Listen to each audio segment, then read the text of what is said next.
सत्ता में अब चलते हैं पश्चिम बंगाल, जहां चुनाव के बीच ध्रुवीकरण वाला युद्ध छिड़ चुका है। आज प्रधानमंत्री मोदी की चुनावी रैली बर्धमान में थी, जहां उन्होंने हिंदू शब्द की शक्ति से लैस राजनीतिक बाण चलाया। प्रधानमंत्री मोदी ने ममता सरकार से पूछा कि आखिर बंगाल में हिंदुओं के साथ क्या हो रहा है। टीएमसी विधायक के विवादित बयान का जिक्र करते हुए पीएम ने कहा कि ममता के नेता हिंदुओं को नदी में बहाने की धमकी देते हैं। ममता सरकार हिंदू विरोधी है। उन्होंने यह भी कहा कि टीएमसी ने बंगाल में हिंदुओं को दोयम दर्जे का नागरिक बना दिया है। ममता सरकार को जय श्री राम के उद्घोष से भी आपत्ति है। टीएमसी सरकार को राम मंदिर निर्माण से दिक्कत है। टीएमसी सरकार को रामनवमी की शोभा यात्रा से आपत्ति है। हालांकि टीएमसी के नेताओं का कहना है कि मोदी सरकार पश्चिम बंगाल में अमन, शांति और धार्मिक सौहार्द को बिगाड़ने की साजिश कर रही है और पीएम के आरोप राजनीति से प्रेरित है। बीजेपी हिंदू और मुसलमान को लड़ाकर ध्रुवीकरण वाली राजनीति कर रही है, यह भी कह रही है टीएमसी। मैंने कल टीवी पर देखा, यहां बंगाल में टीएमसी के एक एमएलए ने सरेआम धमकी दी। वो कह रहे थे कि हिंदुओं को 2 घंटे में भागीरथी में बहा देंगे। ये कौन सी भाषा है भाई? ये कौन सा पॉलिटिकल कल्चर है? हिंदुओं को बहा दोगे? वाकई क्या हालत हो गई है? बंगाल में हिंदुओं के साथ क्या हो रहा है? ऐसा लग रहा है यहां हिंदुओं को बंगाल में टीएमसी की सरकार ने यहां हिंदुओं को दोयम दर्जे का नागरिक बना करके रख दिया है। ये कैसे लोग हैं? जय श्री राम के उद्घोष से उनको आपत्ति है। जय श्री राम बोलो तो उनको बुखार आ जाता है।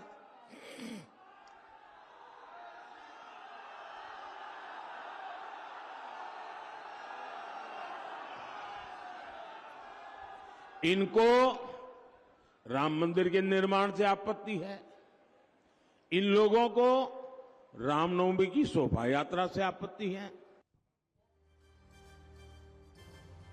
बर्धमान के चुनावी मंच से प्रधानमंत्री मोदी ने आज ममता सरकार पर एक और कटाक्ष किया, जिसकी मारक क्षमता ज्यादा थी। यह कटाक्ष था संदेश खाली और शाहजहां शेख वाला, जिसमें हिंदू मुस्लिम वाला एंगल भी आपको दिख जाएगा। पीएम ने कहा कि संदेश खाली में दलित बहनों के साथ अपराध हुआ है। टीएमसी सरकार गुनहगार को बचाती रही है। पीएम ने यह भी कहा कि क्या सिर्फ इसलिए टीएमसी गुनहगार को बचा रही है क्योंकि उसका नाम शाहजहां शेख है?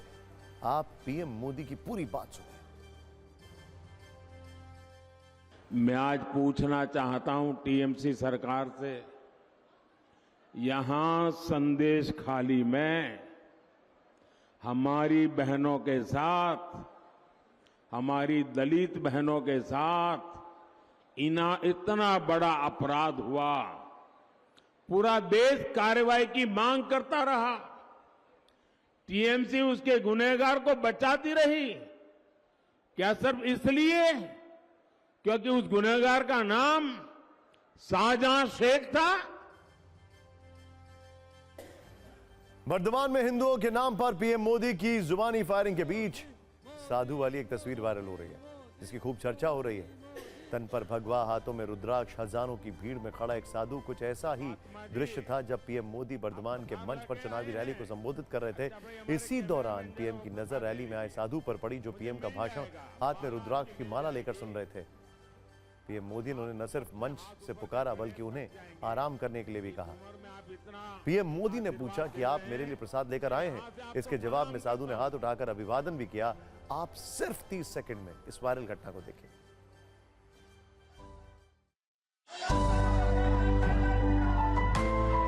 महात्मा जी, आप प्रसाद लेके आए हैं? अच्छा भाई, हमारे कैमरामैन जरा वो प्रसाद ले लीजिए, मुझे मिल जाएगा, माला आपकी मिल जाएगी। आप कब से हाथ ऊपर के खड़े हैं, थक जाएंगे। इस उम्र में आप इतना आशीर्वाद दे रहे हैं, मैं यहां से आपको प्रणाम करता हूं जी।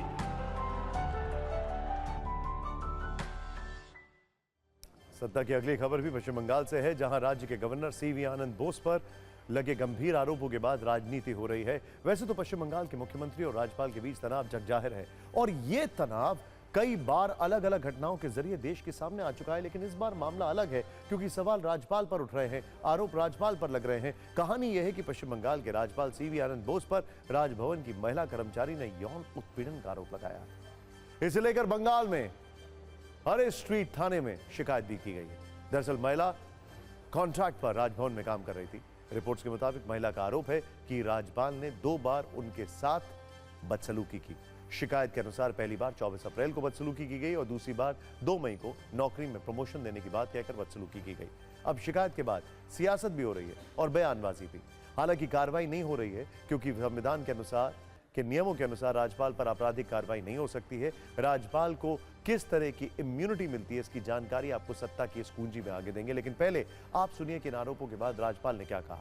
टीवी 9 के पास राज्यपाल सीवी आनंद बोस का ऑडियो क्लिप है जिसमें वो सारे आरोपों को गलत और निराधार बता रहे हैं। All the generous allegations and the frequent innuendos passed on me by some political forces. I understand, my friends, there is more in the offing. But one thing is clear. None of the absurd dramas is going to deter me from my determined efforts to expose corruption and curb violence. अब आपको बताते हैं कि इस पर राजनीति कैसे हो रही है, कैसे राज्यपाल पर लग रहे आरोपों को आधार बनाकर मुख्यमंत्री ममता बनर्जी ने सवाल उठाए हैं। আর আপনি কি করছেন? গতকালও একটা ছোট্ট মেয়ে রাজভবনে চাকরি করত বিবিএক্সে, তার সাথে কি ব্যবহার করেছেন মাননীয় রাজ্যপাল মহাশয় শুনে রাখুন। আমার কাছে একটা নয় হাজারটা ঘটনা এসছে, কিন্তু আমি কোনোদিন কোনো কথা বলিনি। কিন্তু কালকে মেয়েটির কান্না আমার হৃদয় বিদারণ হয়েছে। মেদিনীপুর পূর্বের একটি মেয়েকে একবার নয় পরপর 2 বার মলেস্টেশন করেছেন। सवाल यह है कि क्या राज्यपाल के खिलाफ कार्रवाई हो सकती है? अगर इस तरह की शिकायत हो तो संविधान क्या कहता है? क्या देश में इस तरह के मामले पहले भी आए हैं? इन सवालों के जवाब में हम आपको आसान भाषा में कुछ चीजें बताना चाहते हैं। संविधान के अनुच्छेद 361 के अनुसार देश के राष्ट्रपति और राज्यपाल के खिलाफ पद पर रहते हुए किसी भी तरह आपराधिक कार्रवाई नहीं हो सकती। संविधान के मुताबिक राज्यपाल के कार्यकाल के दौरान उनके खिलाफ कोई आपराधिक कार्रवाई शुरू नहीं की जा सकती है या जारी नहीं रखी जा सकती है। पुलिस किसी राज्यपाल को आरोपी के रूप में नामित नहीं कर सकती है या पद पर रहते हुए किसी मामले की जांच नहीं कर सकती है। हालांकि राज्यपाल के पद से हटने के बाद आपराधिक कार्रवाई आगे बढ़ सकती है। आपको सुप्रीम कोर्ट के फैसले वाला उदाहरण देते हैं जिससे आप और भी आसानी से समझ सकेंगे कि कैसे अनुच्छेद 361 के अनुसार राज्यपाल को इम्यूनिटी दी गई है।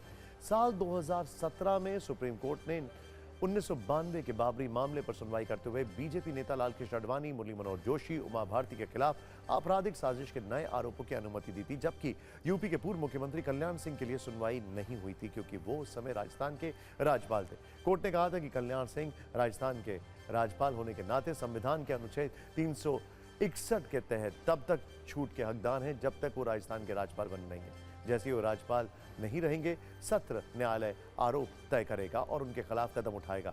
इसको और भी अच्छे से समझने के लिए हमने संविधान विशेषज्ञ से बातचीत की। आर्टिकल 361 जो है 361 के जो दूसरा क्लॉज है उसके अंडर कोई भी क्रिमिनल केस उनके खिलाफ नहीं ला सकते, तो इसका मतलब एफआईआर नहीं हो सकता। और कोई भी उसमें दूसरे क्लॉज में लिखा है कोई भी कोर्ट इस देश में एक गवर्नर या प्रेसिडेंट के खिलाफ अरेस्ट या इम्प्रिजनमेंट के लिए नोटिस जारी नहीं कर सकते। लेकिन कई लोग ऐसे हैं जो इन आरोपों की टाइमिंग को लेकर सवाल खड़े कर रहे हैं और ओहो देखिए फिर से हूटर जी ने ब्रेकर लगा दिया है। खैर अभी के लिए बस इतना ही, लेकिन हमारी न्यूज रील्स को जरूर शेयर करिए। नमस्कार।